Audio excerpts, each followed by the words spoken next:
다섯 절은 서원이 있는 그런 간구를 담고 있습니다. 내가 부르짖으오니 응답하소서 주의 교훈들을 지키리이다. 이런 투의 이 기도는 과연 무엇일까요? 내가 부르짖었사오니 응답하소서 내가 주의 교훈들을 지키리이다. 이것은 어떤 공로라고 볼 수는 없습니다. 내가 주의 교훈들을 지키니 응답하소서 이렇게 볼 수는 없습니다. 그러나 분명히 여기에 보면 내가 무엇을 하겠다는 의지가 들어있습니다. 146절에도 보면 증거들을 지키리이다. 구원하소서. 이렇게 이런 투의 말씀입니다. 이런 것을 우리는 서원이라고 볼 수 있습니다. 바로 은혜를 베푸시면 종이 그 은혜대로 살겠나이다. 그 삶을 지금 행하겠나이다. 서원이라는 것은 기도의 응답이 이미 된 줄로 믿고 그 영향 아래 지금 살겠다는 뜻입니다. 그게 하나님에 대한 어떤 감사의 조건이면 그걸 미리 헌금하기도 하고, 그래서 서원 제물이 있습니다. 그리고 그게 어떤 행위라면 지금 행하는 거예요. 주님께서 나를 보호해 주시고 이루어 주실 줄 믿고 지금 내가 준비한다거나, 이거 다 서원 기도예요. 분명히 주님께서 나를 응답하실 줄 믿고, 우리는 주님이 응답하시면 그때부터 뭐 하겠다, 이거 서원 기도가 아니에요. 서원 기도는 이미 주님이 응답하신 것으로 알고 내가 주께 부르짖고 지키겠다. 이 말은 이미 내가 주에게 부르짖으면 응답하실 줄 믿고 지금 지키겠다 이 말이에요. 이런 것들을 우리는 서원이다라고 이렇게 말해볼 수 있겠습니다.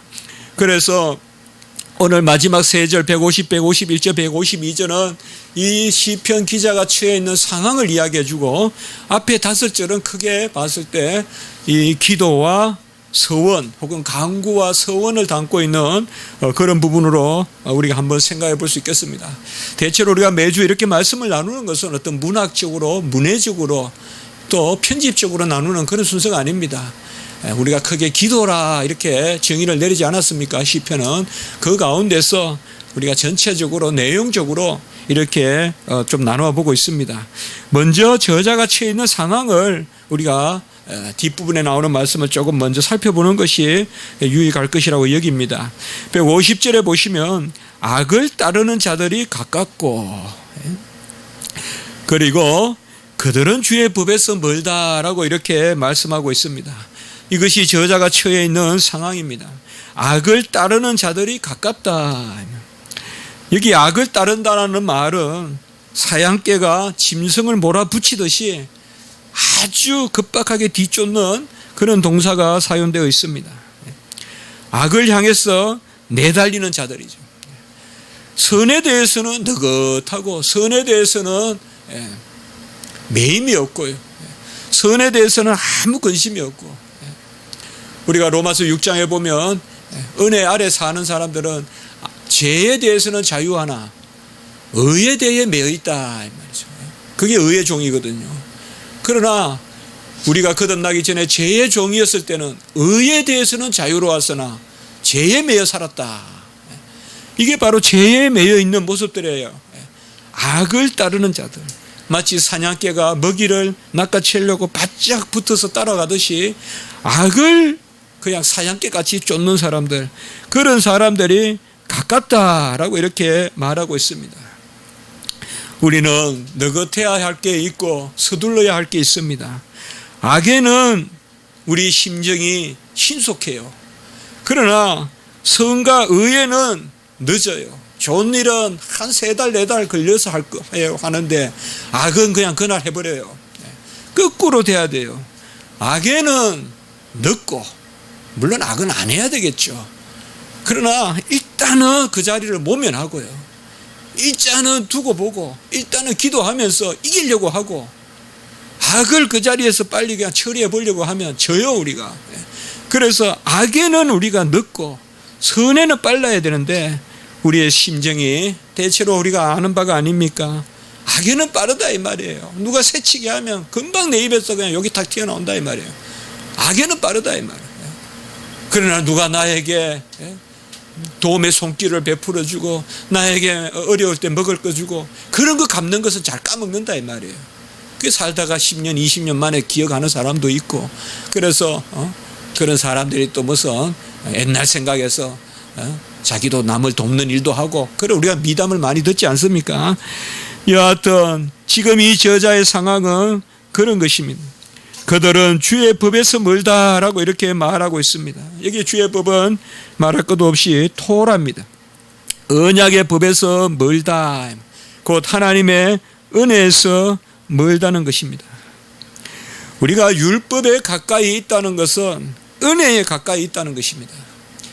하나님의 토라는 언약의 법이니까 아브라함의 법이니까 그 아브라함의 언약 가운데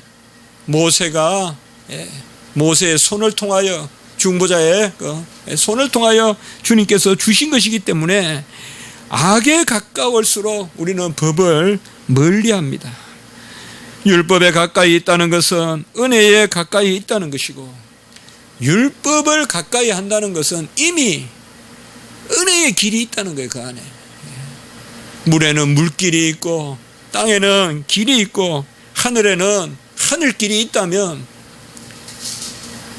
이 은혜에도 길이 있는데 그 은혜의 길이 하나님의 말씀 주의 법으로 난다는 것입니다. 악인들은 법에서는 멀고 악을 따르는 그리고 시편 기자가 또 처해 있는 상황이 바로 151절에 보면 여호와께서 주께서 가까이 계시니 주의 모든 계명들은 진리이니이다. 이것은 바로 150절과 같이 나오는 그런 말씀입니다. 150절에 보면 동사가 가까이 있다. 이 카라브란 동사를 썼고 여기 151절에 보면은 부사로 가까이 이건 카로브 다 같은 동족입니다. 이 다 키로 시작하는 거예요. 이 단어가 처음 나와요. 그러니까 이렇게 시작하는 거예요. 첫 단어가 이걸로 시작하는 거예요. 우리 해석은 그렇게 안 돼 있지만은 그래서 161절에 보면 가까이 계시다. 가까이 계시니 주의 법은 이런 식으로 돼 있단 말이에요. 음률이. 그리고 150절은 가까이 오니 악을 따르는 자들이 이렇게 돼 있단 말이에요. 이게 이제 다 리듬을 쫓아가는 거예요. 그래서 주께서 가까이 계시오니 사실 시편 기자에게 법이 가까이 있다는 것과 하나님이 가까이 계시다는 것은 다른 것이 아닙니다. 하나님이 가까이 계신 것이 법이 가까이 있는 것이요. 악을 쫓는 사람들은 하나님을 가까이 하지 않기 때문에 오히려 법과 멀리 있고 이게 150절 말씀이라면 나는 누구냐 이 말이에요. 시편 기자는 하나님과 가까이 있고 주의 계명들을 진리로 삼는다라고 이렇게 말씀하고 있습니다. 진리라는 것은 우리가 이 시편 119편 할 때 거의 첫 번째 우리가 말씀을 나눴던 거예요. 이 진리 에메트란 말은 신약으로 말하면 알레테이아 바로 인격적인 생명의 길을 이야기합니다. 인격적인 생명의 길. 주님이 가까이 계심으로 우리에게 길이 있는 것입니다. 뭐 우리의 서울의 삶도 그렇지만 시골에서 옛날에 보면 참 햇빛이 따갑게 동창이 밝았느냐 그런 시도 있지 않습니까? 동쪽에 창이 났는데 거기에 햇빛이 들어오면 길이 있어요. 길이 쫙 비쳐요. 빛의 길이 있다 이 말이에요.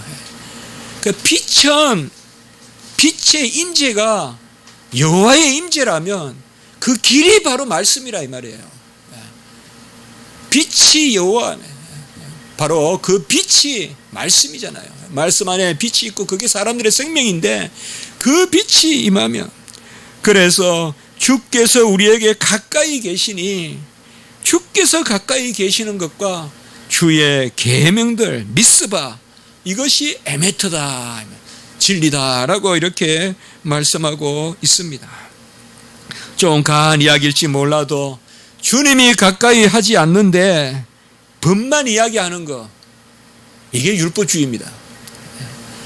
주님이 내 안에 계시지 않은데 율법만 가지고 이야기하는 거 회칠한 무덤 같은 그 심령을 가지고 주님이 가까이 없는데 법만 가지고 논하는 거 이 법도 우상이 됩니다.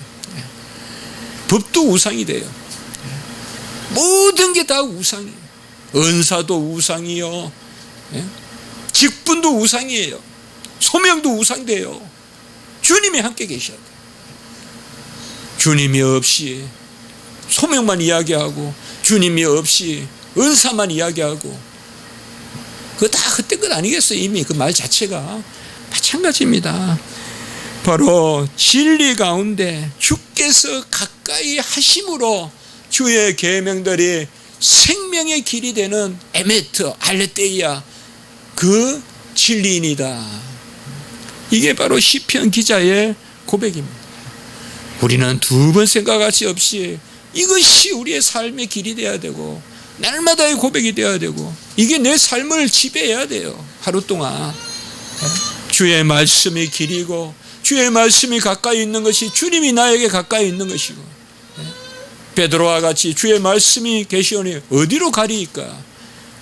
다 무리들은 떠나도 주의 말씀이 계시오니 우리가 어디로 가오리까? 주님의 말씀, 그게 바로 주님과 함께 있는, 주님께서 가까이 계신다. 아까 가로보 이야기했죠. 그래서 150절에 가까이, 또 151절에 가까이, 그리고 152절에는 내가 전부터 주의 증거들을 알고 있었으므로 주께서 영원히 세우신 것인 줄을 알았나이다 라고 이렇게 말씀하고 있습니다. 시편 기자는 전부터 주의 증거들, 주의 증거들을 알고 있었다. 여기 안다라는 말은 경험적, 인격적 알미입니다. 그래서 에다라는 말하고 어울리죠. 에다는 증거인데 바로 하나님의 말씀이 내 안에서 성취되는, 내 안에서 컴추루 실현되는 그 증거가 바로 아는 것이다 이 말이에요. 우리가 안다는 것은 말씀, 인격, 그 가운데 여호와를 아는 것이다. 주의 말씀이 내가 전부터 주의 증거들 에다를 알고 있었으므로 주께서 영원히 세우신 것임을 알았다라고 이렇게 말하고 있습니다. 여기에도 보면 전부터란 단어가 먼저 나요. 카담. 이 전부터란 말이 3번 나오거든요. 지금 계속 K로 시작하는 거예요. 키, 카담. 전부터 주의 증거들을 알고 있었다. 여기에 두 단어가 조금 대조같이 나타나요. 전부터라는 단어와 영원이라는 단어를 우리가 한번 생각해 볼 수가 있어요. 이 카담과 올람이라는 단어, 영원이라는 단어. 우리의 저는 영원의 일부가 되어야 됩니다. 우리가 삶을 살 때 세상 모르고 살아노라, 참 그 말이 나이가 들면 들수록 와닿거든요. 어찌 내가 그렇게 30대 실수를 했을까? 어떻게 그렇게 지혜가 모자랐을까? 어찌 40대를 그렇게 살았을까? 어떻게 20대를 그렇게 살았을까? 사실 우리는 전부터라는 단어가 영원 안에서 의미를 갖는 그런 전이 돼야 돼요. 전부터라는 단어가요, 영원 안에서. 지금 이 시편 기자는 전부터 주께서 영원히 세운 것을 붙들고 있었다는 거예요.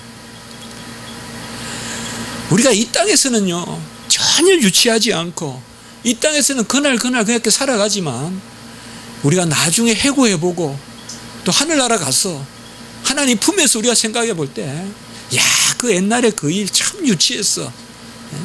제가 가장 대표적으로 생각하는 게 신학교에서 채플 카드 지금 끊는 거예요. 얼마나 유치한 거냐 이거예요. 전에 얼마나 유치했냐 이 말이에요. 전부터 가담 영원히 세우신 것을 알고 있다.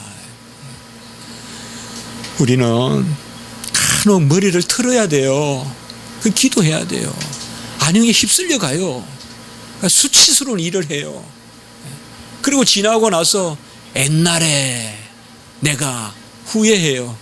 물론 하나님이 회개의 길을 열어주시지만은 되도록이면 우리는 전부터 실수 안 하고 지금도 실수 안 하고 앞으로도 실수 안 하는 그러한 영원히 세운 하나님의 말씀을 붙들어야 되는 그러한 자리에 서야 돼요. 지금 시편 기자는 그렇게 이야기하고 있어요. 우리는 자주 이 말씀을 나눕니다. 이런 사람이 어디 있어? 제가 자주 그렇게 또 말씀을 나누죠. 로마서에 152절이 나온다면 이거는 시편 기자는 자기 의를 내세우고, 여기는 지금 시편이에요. 시편은 기도예요. 기도의 음성이에요. 내가 전부터 주의 증거를 알고 영원히 세운 것을 알고, 얼마나 참 이렇게 우리가 이렇게 말할 수 있겠어요? 내가 20대부터 주님을 세운 영원한 말씀을 바로 알고 살았다. 그 증거를 내가 알고 있었다. 우리가 이렇게 쉽게 말할 수 있겠어요? 그러나 하나님 앞에 기도하는 마음은 내 연약함조차도 하나님 편에서 붙드시고 용서해 주시고 끌고 가 주시기 때문에 시편 기자는 하나님 앞에 그렇게 말씀하는 것입니다. 여러분, 지금 우리가 행하는 것이 영원에 어떤 의미가 있는가 생각해 보십시오. 혹은 5년, 혹은 10년, 혹은 20년, 길어야 30년, 혹은 40년 우리 인생이 그것을 바라보고 살겠죠. 내가 지금 취직을 하면 한 30년간 일하겠죠. 길어야. 우리가 지금 행하는 것이 영원에 무슨 의미가 있는가, 그것 좀 생각하시라고요. 지금 좀 미치고, 지금 좀 손해보고, 지금 좀 억압당하고 핍박당하는 것이 혹은 영원에 유익하지 않은 것인지, 그것을 우리가 좀 생각해야 돼요. 일시적인 것을 영원히 될 듯이 여기면 안 됩니다. 일시적인 것은 분명히 이 세상은 꽃과 풀이 마르고 시들듯이 영존하시는 말씀만이 남아있다 이 말이죠. 시편 기자는 그것을 이야기합니다. 이 가운데 이제 앞에 145절부터 부르짖는다는 말이 이제 3번 연거푸 나옵니다. 카라라는 말입니다. 카라, 부르짖다 이 말이에요. 사실상 3번 나오지만은 앞에 단어로는 2번 146절, 145절, 156절에 앞에 나오고요. 147절에는 사실상 부르짖는다는 단어가 2번째로 나가고 전에라는 말이 먼저 나와요. 카담. 아주 주도 면밀한 시예요. 그러니까. 그래서 계속 K예요. K자로. 카라라는 말. 카라, 카라, 카담, 카담. 그리고 149절에는 아주 중요한 단어거든요. 같이 합시다. 콜. 이게 소리라는 말이에요. 히브리어로. 버콜이라면 소리 가운데. 소리. 그래서 지금 카라가 부른다는 뜻이거든요. 부르짖는다는 뜻이거든요. 카라. 헬라어로 카라는 기쁨이죠. 그러나 히브리어로 카라는 부르짖는다는 뜻이에요.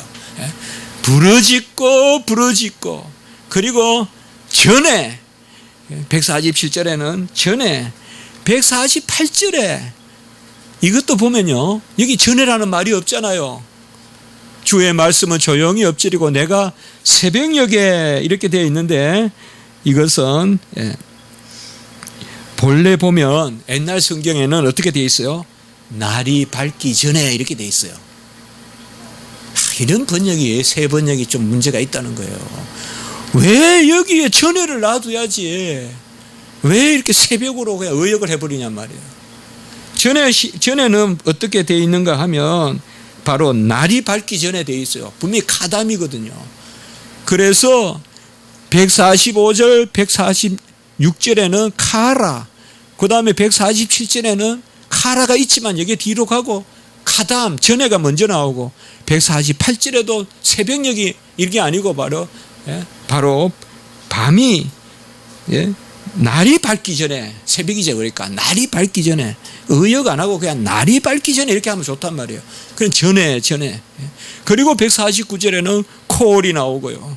그리고 150절, 151절에 아까 말씀드렸듯이 카로브, 바로 가까이 있다는 말이 2번 나오고, 그리고 152절에는 카담이 또 나오죠. 참 뭔가 하면요. 이 단어 우리 한번 정리해 볼까요? 재밌더라고요. 전에라는 말이 3번 나오고, 전에라는 말이. 이건 시간적인 의미예요. 가까이라는 공간적인 의미가 2번 나오고요. 그리고 카라, 부르짖는 말이 2번 나오고요. 그리고 콜, 음성이란 말이 1번 나오고요. 얼마나 기도의 그 본질적인 요소를 이야기하고 있어요, 지금. 그래서 이 시편을 우리가 섹스피어도 중요하지만 이 시편 하나에 못 쫓아간다 이 말이에요. 이 음률이나 이런 것들이. 특별히 이 시편이 눈에 띄기 때문에 제가 우리가 평소에 이런 건 잘 나누지 않는데요. 우리는 일전에 한번 그렇게 나눈 적이 있을 겁니다. 칼빈이 제1계명을 해석할 때 바로 우리가 전심으로 마음과 뜻과 정성을 다하여 여호와를 사랑하라라는 그것은 4가지로 우리가 생각해 볼 수가 있다. 첫째로는 여호와를 경외하라. 2번째는 여호와를 신뢰하라. 3번째는 여호와께 간구하라. 4번째는 여호와께 감사하라. 아마 성경교리 정에도 우리가 보면 이 4가지. 그래서 아도라치오, 피두키아, 인보카치오, 아게레 그라티아스, 이 4가지요. 이게 바로 여호와를 사랑하는 것이다. 첫째로 경외하라, 아도레이션, 예배하라, 경외하라. 2번째는 피두키아, 그를 의뢰하라, 그를 신뢰하라. 3번째는 참 이게 중요해요. 인보카치오, 간구하라. 그리고 4번째는 감사하라. 자, 우리가 5절을 나누기 전에 이 4가지를 먼저 한번 생각해 보십시오. 여호와를 경외하면서 의뢰하고 간구, 기도하고 미리 감사하는 거, 이게 서원이다 이 말이에요. 이게 서원이다 이 말이에요. 그 제가 서원을 이야기하려다가 이 4가지가 떠올랐어요. 이 4가지가 서원이라 이 말이에요. 여호와께 감사하고, 이미 된 줄 알고 감사하고, 여호와께 의뢰하고 간구하고 그를 경외하고 경배하고. 이 4가지 의미가 특별히 잘 나와 있는 것이 바로 145절에 전심이라는 뜻입니다. 전심이란 말이에요. 전심이란 말 자주 나옵니다. 우리가 콜이란 말도 또 이게 다라는 것이거든요. 아까 또 콜은 소리고 또 콜이란 말은 전체라는 뜻이에요. 그래서 전체 레버, 마음, 그러니까 우리 전체 마음으로 부르짖는다. 부르짖음은 기도의 제1요소입니다. 신학적으로 이 말이 맞나 틀리나 할지 몰라도 칼빈은 아들이지만 거지같이 부르짖으라 했어요. 거지가 동냥하듯이 부르짖으라 했어요. 그러니까 간절하게 기도하라고 했어요. 부르짖음은 소리를 내든 어쨌든 부르짖음은 기도의 에센스예요. 그리고 뜻을 쫓는 합당한 간구가 있어야 돼요. 부르짖음과 간구가 있으면 그게 기도예요. 부르짖음이 있어야 돼요. 이 부르짖음은 전심으로 간절하게 부르짖는 거예요. 이 모범을 주님이 겟세마네에서 보여주신 거예요. 땀이 피가 되도록, 핏방울이 되도록, 땀방울이 핏방울이 뚝뚝 땅에 떨어지게끔 그렇게 전심으로 구한 것입니다. 어떤 모습이든 기도는 부르짖는 거예요. 가라, 전심으로 부르짖었으니 라고 이렇게 말씀했습니다.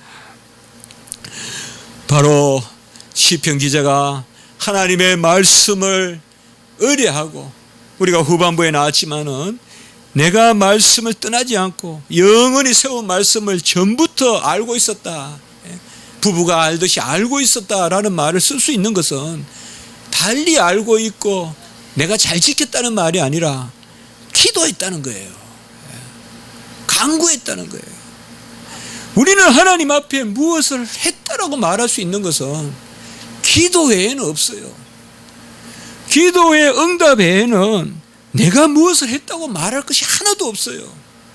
아마 밀러가 수만 번의 기도 응답을 받았다고 이야기할 때 그것은 그의 삶이 기도고 우리의 전체 삶이 기도의 응답의 삶이라는 뜻이지, 기도는 어떤 사건이고 상황이 아닙니다. 쉬지 말고 기도하라는 거죠. 쉬지 말고 기도하라는 것이기 때문에 바로 시편 기자는 주의 말씀을 옛날부터 내 속에 세운 그 말씀을 가지고 부르짖고, 그렇게 부르짖었으니 주의 부르짖었으니 전심으로 부르짖고 내가 주의 교훈들을 지키리라 라고 이렇게 말씀하고 있습니다. 이런 서원은 팔복같이 읽으면 됩니다.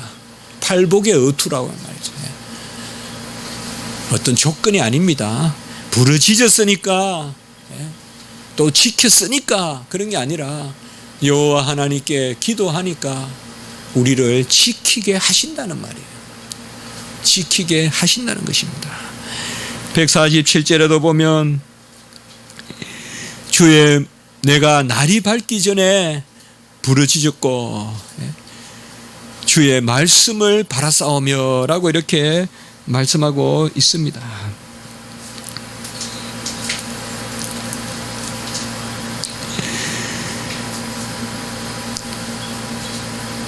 날이 밝기 전에 아까 말씀드렸지만은 이것은 밤새 기도하는 그 모습을 보여주고 있습니다. 나를 구원하소서라는 말은 전인적인 것을 이야기합니다. 인격적인 것을 이야기합니다. 바로 하나님 앞에 내가 증거라는 것이죠. 내가 주의 증거들을 지키리라. 우리가 기도할 때 어떤 사안적인 결혼 기도를 하시겠죠. 그러나 모든 기도는 인격에 관계돼야 됩니다. 구원에 관계돼야 됩니다. 하나님이 기도 제목을 주시는 것은 우리 구원과 관계될 것입니다. 나를 거룩하게 빚어가신다든지 우리가 돈이 문제고 명예만 문제라면 그게 하나님의 관심사라면 하나님의 뜻은 너희의 명예에 있다라고 하지 않았잖아요. 데살로니가 전서에 하나님의 뜻은 이것이니 너희의 거룩함이라고 했잖아요. 바로 하나님이 우리에게 기도 시키시는 것은 다른 것이 아니라 구원과 관계된다. 구원은 우리의 인격적인 문제라는 것이요.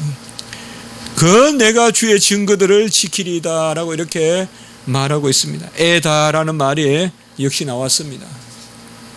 누누이 말씀드리지만은 우리가 함께 나누지만은 모든 기도는 내 자신에 관계되는 것으로 일단 나아가야 됩니다. 내 자신에 유익한 것으로 기도 제목을 삼아야 됩니다. 다 얻었는데 내가 슬피 울며 이를 갈아서 되겠습니까? 아주 왼손에는 재물을 들고 오른손에는 명예를 들었는데 문 밖에 있어야 되겠습니까? 기도는 명예를 들고 재물을 들려는 기도가 아닙니다.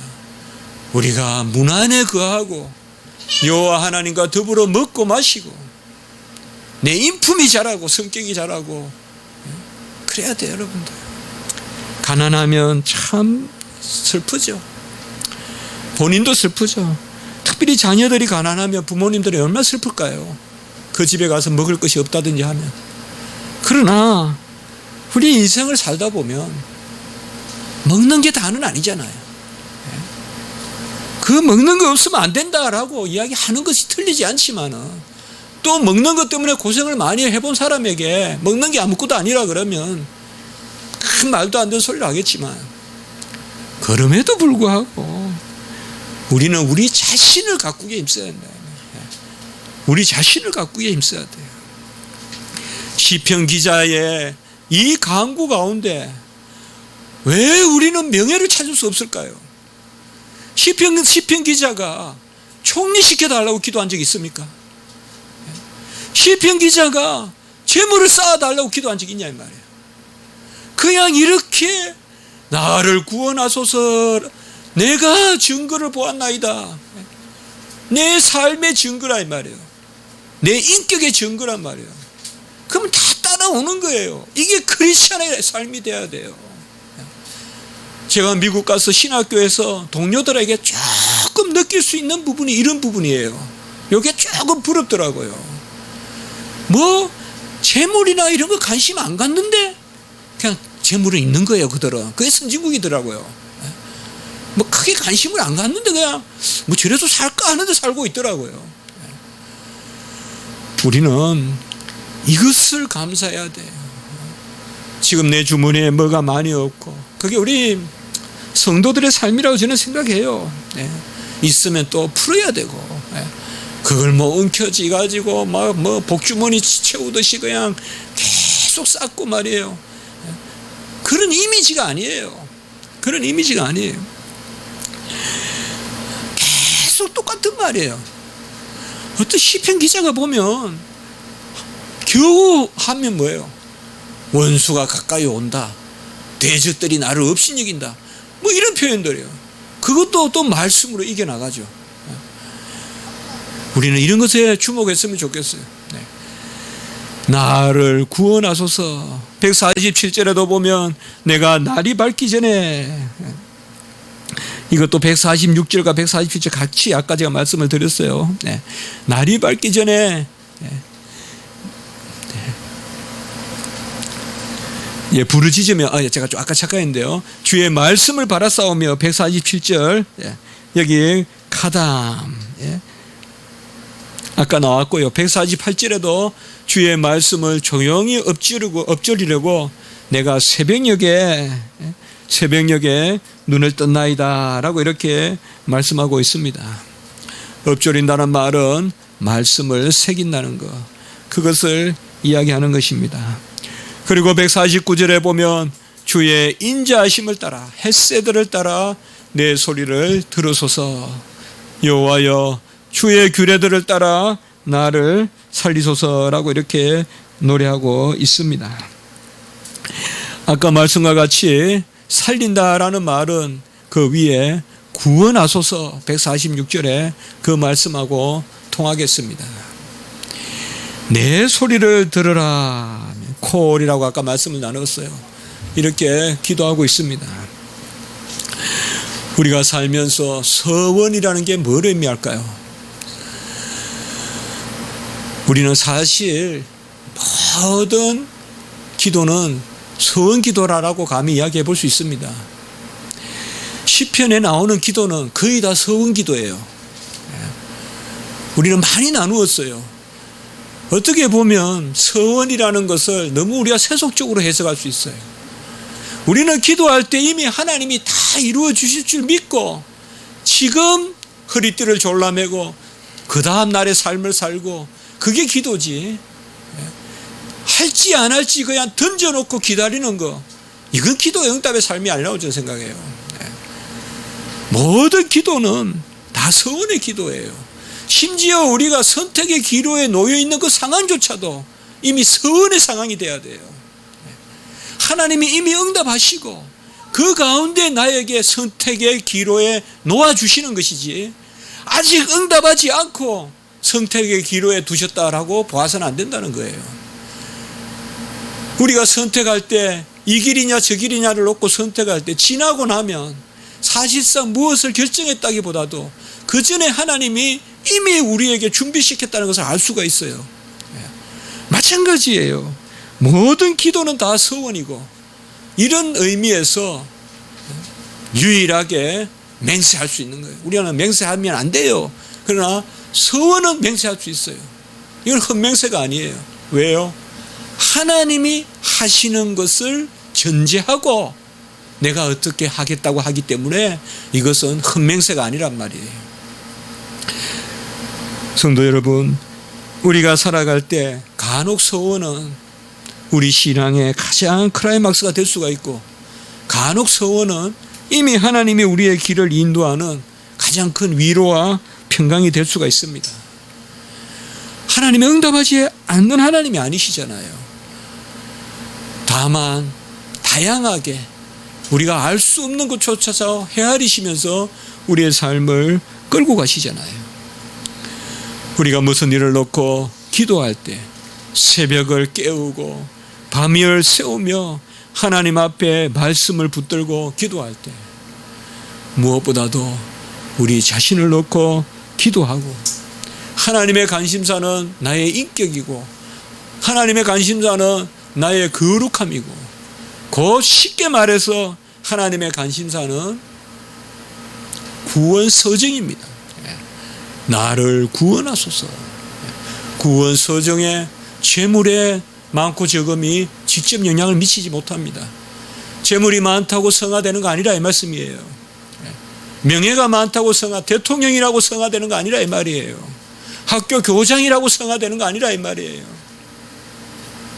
학교에 청소를 하고 관리를 하는 분이 교장보다 훨씬 더 거룩할 수 있다 이 말이에요. 우리가 이 삶을 살 동안 크리스찬이 무엇을 추구해야 될까요? 정말 크리스찬이 어떻게 다시금 향기를 발할 수 있어야 될까요? 저는 기도부터 바뀌어야 된다고 생각해요. 아무리 기복이 아니다 뭐다 해도 이런 강구를 떠난 기도는 다 기복 기도예요. 뭐 입만 열면 달라 그렇게 안 한다고 해도 어쨌든 기도가 인격이고 하나님의 관점에서 기도하지 않고 이 세상의 관점으로, 아까 말씀드렸지만은 전에부터 영원한 것에 관심을 가져야 되는데 끝내는 이 세상에 것만 관심을 갖는, 여러분 섰거든 두려워하라는 게 뭘까요? 넘어질까 조심하라는 게 뭘까요? 본질을 붙들고 있으라는 뜻이에요. 본질을. 그래야 우리가 마음의 평화가 있어요. 내가 조금 우연히 어떤 일로 잘 된다고 해서 그것으로 불안해하고요. 언제 넘어질까? 그럴 때일수록 우리가 본질을 찾아야 된다는 것입니다. 우리 교회는 우리 성도님들이 이 땅에 이 시대에 21세기 이 시대의 삶에 있어서 우리는 절대 거역할 수가 없어요. 너무 세소가 되어 있다 이 말이에요. 모든 기도가 다 세소가 되어 있다 이 말이에요. 이미 기복적이다 이 말이에요. 우리 자신을 가꾸고 교회에서는 그냥 그 사람으로서 기해야 돼요. 그 사람이 무슨 일을 하는 것이 귀한 것이 아니라 예배가 귀하고 그 사람의 그곳이 존재한다는 자체가 귀하고, 그런 면이 바로 시편이 우리에게 가르쳐 주는 것입니다. 이 구원이 모든 것을 다 끌고 온다 이 말이에요. 바람이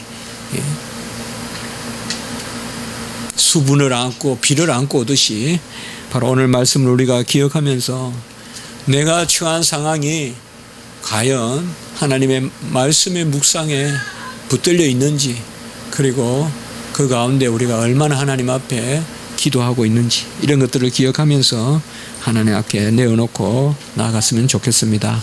한번 기도드리겠습니다. 거룩하고 자비로우신 하나님 아버지, 은혜와 사랑을 진실로 감사합니다.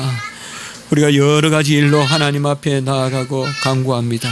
말씀을 붙들게 도와주시고 우리 자신을 먼저 바라보게 하시고 그 가운데 모든 것을 온전케 하시는 하나님의 은혜를 구하는 저희들이 되게 하시고, 여호와여, 대적들이 많고 악이 많고 악을 쫓는 그런 아버지여 발빠른 그런 신속한 그런 아버지의 모습들이 많지만 우리는 악에는 멀게 하시고 여호와를 가까이 하고 여호와의 말씀을 가까이 하는 저희들이 되게 해 주시옵소서. 감사하옵고 구주 예수 그리스도의 이름으로 기도드리옵나이다. 아멘.